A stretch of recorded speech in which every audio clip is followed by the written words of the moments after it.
Many establishment news outlets will tell you that everybody is rallying around Kamala Harris. She is going to utterly destroy Mike Pence in the VP debates.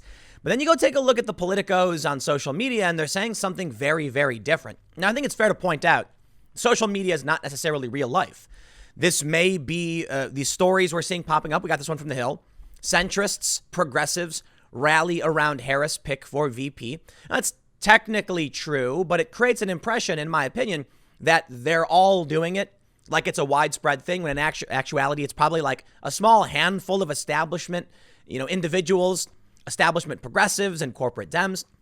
I think the reality is the people in the Beltway, these reporters, are in a tight bubble and they have no idea what's really going on because, lo and behold, the left is tearing Kamala Harris to shreds. To shreds, I say. And so are conservatives, and they're using, dare I say it, the same memes. Yes, conservatives and leftists alike are sharing the cop and feel memes among many other memes. The funny thing is, I didn't think conservatives would be the ones that would actually use the anti-cop meme or accusing Kamala of being a cop. But I think the point is people like cops, conservatives like cops, right? Actually, it's fair to say most people do. Most people want police reform. And that means to me, while people are like, yeah, I understand why we need police, most people don't like abuse of power from the state. And Kamala Harris represents that perfectly. The big question on everyone's mind is, did this just end Biden's campaign? And I would actually argue, yeah, it would. Now, of course, we're seeing the phony establishment progressive type saying, oh, I'm getting on board. I'm getting on. Sean King is trending right now because he's like, Kamala Harris has evolved on these issues, so now she deserves my support. What are you talking about? She was her office was keeping people locked up for cheap labor so they go fight wildfires in California. Like, that's insane. That's literal. I'm going to say it. I mean, that's slavery. That's in the 13th Amendment. It says we're allowed to force people into labor by keeping, if they're convicted of a crime. That's what her office did. And then she comes out, harumph, I had no idea these people. Oh no. We know exactly what's going to happen with her on the ticket. Because let's be real. Kamala Harris is the real presidential candidate. You see what they did here? Joe Biden, they push up Biden in the primaries. He didn't even do that well initially. He started doing better. And then everyone endorsed him. And then he finally won. And that was because it was like nostalgia vote, I guess. Call it whatever you want. Or it was like people thought it was the best shot they had. Then they slap on, Kamala Harris, who is failing in the polls. And everyone knows Joe Biden is a transition candidate. And the VP will be the most powerful VP in history. And many people actually expect Joe Biden may at some point just retire. He's old and he can't talk straight, let alone function at all. Okay. Let's take a look at what's going on. I want to show you what they're saying here, but I got a bunch of tweets for you that will give you a good laugh. I'm going to show you progressives. And so there's a tweet, man, from like this liberal dude who's freaking out. He's like, no, how could they do this? How could they do this indeed? And now you've got these liberals. I'm telling you, man, they're saying they're going to vote for the crook, the criminal, and the religious guy because they have no choice at this point. The Democrats, they really did choose like the worst possible candidates. Maybe that was all they had. I tell you what, man, if they had if Biden had chosen somebody who was kind of like a no name or didn't have the public profile that Kamala Harris did, it would have been a lot harder for people to drum up this level of hate and anger and shock. Everybody knows about Kamala. She got nuked by Tulsi Gabbard on TV in the debate. Everybody watched, and it's a historical moment. So take a look at this. The Hill says that centrists and progressives rally around Harris pick for VP. Here's the point I want to make. This is true for some, but there are other people not. So I don't think it's fair to frame the article as in this way. I think if they put some are rallying, others aren't, it would have been probably more apt. So they show Rashida Tlaib, who said, I fought alongside Senator Kamala Harris for direct cash payments during the pandemic and for clean water as a human right. Now let's defeat Trump and make those policies a reality. P.S. I do have to say the U.S. Senator B. Lee for Congress does sound good, too. Let me tell you, you would be bringing the establishment back into the White House and the administration. So these people, I do not believe they're progressives. They're progressive Trojan horses, because you look at actual progressives right now, the actual progressive pundits, and they're saying, no way. I mean, I got some tweets from Cenk Uygur of the Young Turks. And while he doesn't absolutely come out and say Kamala Harris is the worst possible thing ever, he does drag her and he says they're going to keep playing their games and won't give us real progressive candidates. Yes, criticizing Kamala Harris. The actual progressive, the actual high-profile progressives in this country, the thought leaders of the progressive side, they do not like this woman. And they're all roasting her. Regular liberals do not like this woman. They're freaking out and they're like, I guess I have to vote for Trump. And Trump supporters are laughing, saying they just handed the election to Trump. I'm going to show you the polls. Let's read. We also have Linda Sarsour. It's no secret that I have disagreements with both VP Joe Biden and Senator Kamala Harris, but I know what I need to do. Elect the Biden-Harris ticket and prepare to hold them accountable in the White House. You know what the problem is? The left was happy, the far left, the leftists. Many of them thought that Joe Biden was at least malleable.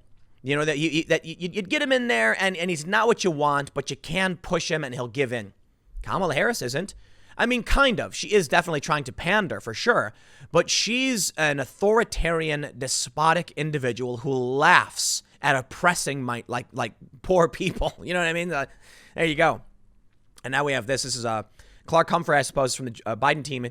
And he says, and just like that, 4 to 5 p.m. this evening just became our best fundraising hour ever over at Team Joe. Obviously, this is a huge day for the campaign with Kamala Harris joining the team. And I think it's only a sign of the great things to come. Well, congratulations. Well, check this out. Gundlach says Trump will win, calls Harris too charismatic. That I find interesting. But what is this? Who is this guy? Jeffrey Gundlach says he thinks Donald Trump will win re-election because polls showing otherwise don't reflect the true support for the president. Will Joe Biden beat Donald Trump in November? I don't think so. Gundlach said during a webcast Tuesday for his company's closed-end funds. I'd bet against that. I think the polls are very, very squishy because of the highly toxic political environment in which we live. On Biden's choice of Senator Kamala Harris as his running mate, Gundlach said she is a little too charismatic. I don't think it's a good pick. She might be a little bit dominant with her personality. I was saying something like this the other night on the IRL podcast, that basically Kamala Harris she's a Democratic A-lister. So, maybe it's fair to say they're B-listers because they're not quite as good as the A-list, but she's still prominent and well-known. Mike Pence was not particularly well-known. Tim Kaine was not particularly well-known. They want the president to shine. Kamala Harris outshines Joe Biden. I'm not saying she's good or like her, but she is definitely more dominant than Joe Biden is. And I mean, it's really tough for Joe Biden because he can't talk straight. How's he going to actually have a campaign rally? She's going to be picking up his sentences for him. He's going to sit back and I'll tell you what we're going to see. We're going to see these rallies where Joe Biden's effectively going to be sitting in a wheelchair with a burlap, blanket or something over his lap and hips with his wrists dangling and him going, "Arr!" And Kamala Harris is going to be running around in circles on the stage talking about her policies and pandering to whoever she thinks she needs to pander to. Joe Biden's going to be sitting there just going, "Arr!" And that's what we're going to see. But basically, it's kind of what he's saying. He says, much can happen between now and Election Day. I think there's a lot of time here. There's going to be a lot of twists and turns, he said. Gundlach predicted Trump's win in 2016, has criticized Biden's electoral chances and that of other Democratic candidates. In January, he said he didn't think Biden would win the Democratic nomination, and in March he called him unelectable. Whoa, wow. Gundlach said he expects gold to keep trading higher. Okay. He said he wouldn't be surprised to see the market return to its March lows. Sure, whatever. I don't know if this guy is right or wrong. There's one guy who predicted he has a forecast model, predicted every election, going back to early 1900s. And he says Trump's going to win based on the primary votes. Another dude who has another forecast model apparently says Trump is going to lose. And he predicted Trump would win. So there you go. And now we got this guy who predicted Trump's going to win. Now saying Trump is going to win again. I don't know what it means, man. I'll tell you this.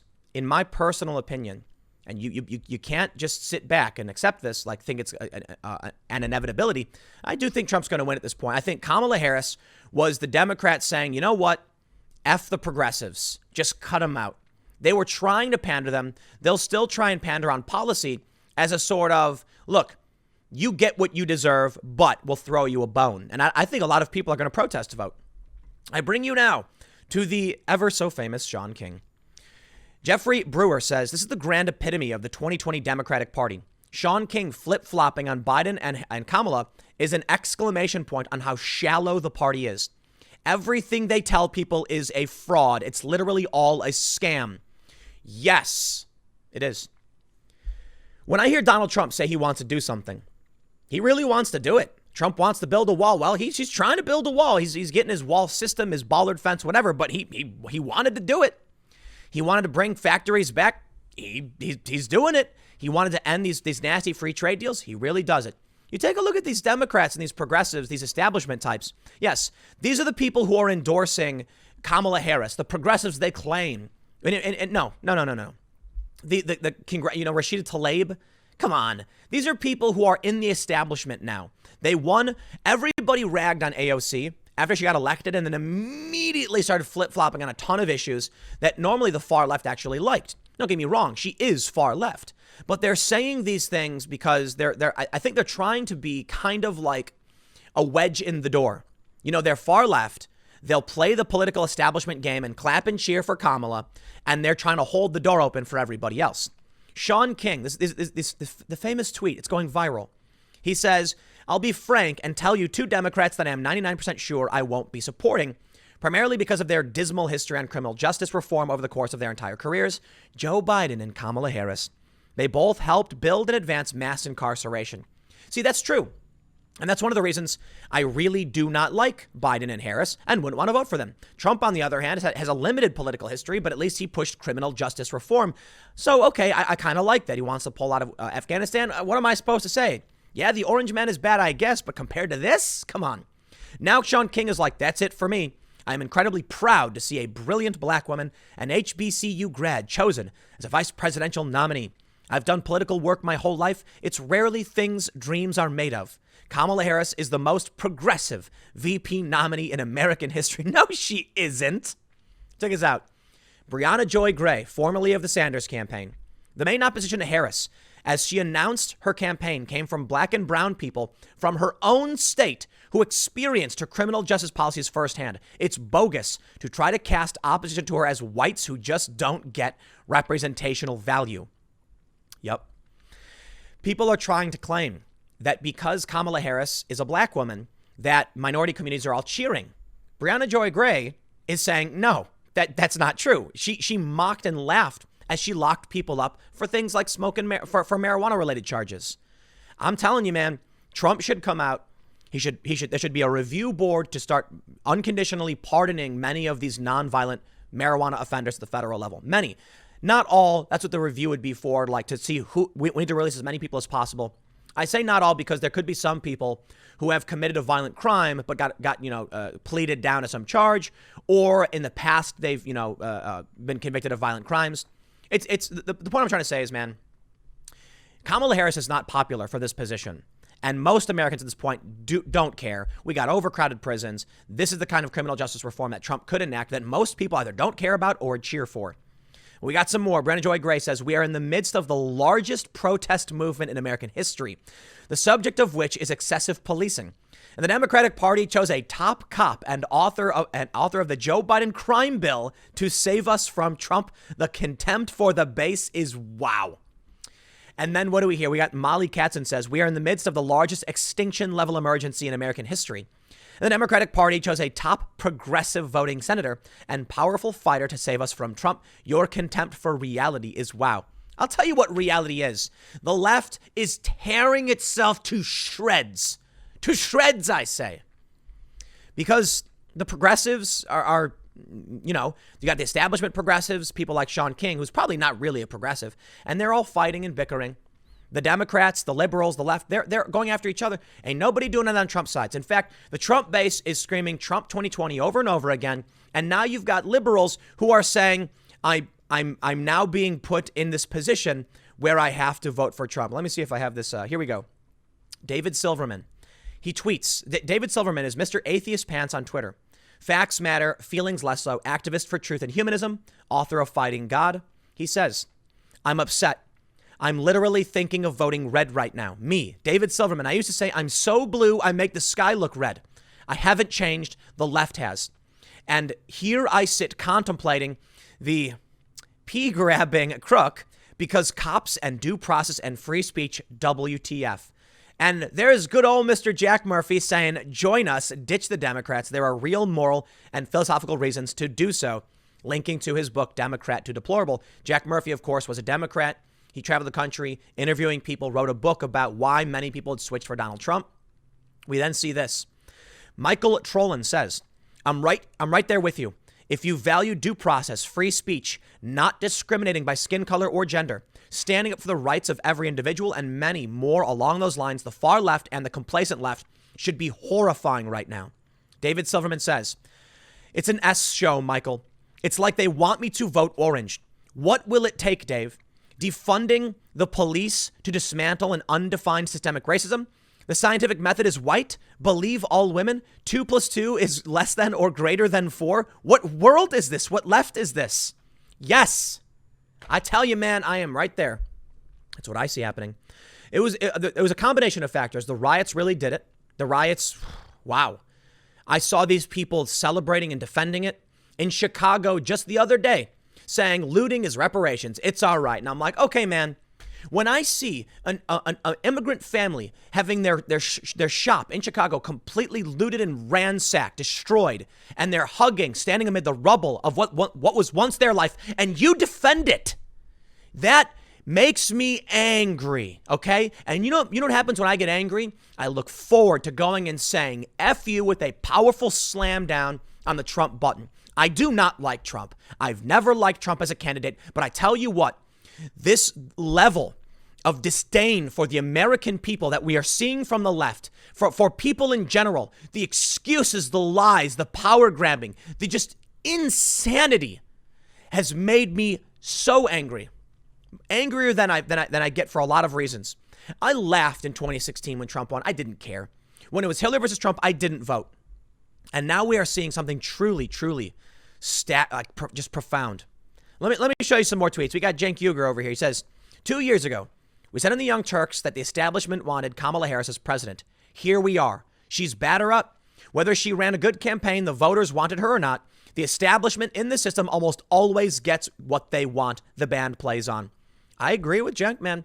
You know, I think I don't understand why I can agree with the Young Turks and these progressives on how screwed up the establishment is, how I don't like Trump, but they all have Trump derangement syndrome because of the establishment. It's so simple. The media is lying to you about almost everything Trump does. You can say something like, here's what I don't like about Trump. I've talked about a lot of things that I've been critical. I've been critical about Trump in a lot of different ways. I personally don't like him.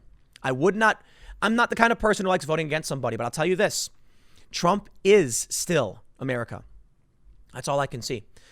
More importantly, the Obama administration was horrible, and they did many things that shocked my conscience with foreign policy and domestic policy. Look at Black Lives Matter started under the Obama administration. Flint, Obama administration, okay? Flint water crisis, foreign policy, all these disasters. And now you want me to bring that back? It's not going to happen. It's not going to happen. Now, the other reason I'm upset, the progressives offer up just too far left. What we need is a person who will work to unite the left and the right populists of this country with real policy proposals, with a real personality, just authentic behavior, and just someone who really means it. Trump is as close as we get. Yeah, Trump, the potty mouth, cheated on his wife, kids with, all of these things that are, in my opinion, not becoming of the office of the president. But listen, I'm standing here alongside people who really, really like the president, and I'm saying I concede. Look, I can tell you, I have no problem talking about the things I don't like about Trump. But I tell you this, he's actually working on things he wants to make the country better. The country was improving in a lot of ways. He wants to pull out of Afghanistan. I'm like, wow, okay, well, there you go. That's kind of big for me. And so I say, you know what? Trump is bad. He's not that bad. You know what I mean? And that's where I'm at the point where Biden and Kamala are just like the worst. The worst. Bring back the Obama administration and slap on a despot on top of it. Obama was bad enough. We don't need Kamala. I look at the criticisms of Kamala Harris from the left. She's a cop. She's an authoritarian, despotic, locking people up. And I think it's fair to point out a lot of conservatives have similar complaints because of the liberty, freedom, things like that, libertarianism. But Kamala also is very pro-death penalty. I know there's many conservatives who are in favor of this. I'm personally not. So I look at Kamala like, why would they do this? So you know what? I have no problem being completely honest and saying, if the election were held today, I'd be hitting that button for Trump. In all likelihood, pending any major changes, that's probably what's going to happen come November. Send in my mail-in ballot, whatever I have to do. I have no idea. The system's all completely broken. Jenk says, now every Republican is calling Biden and Harris radicals. They're saying they are beholden to the progressive wing of the party, which makes them socialists.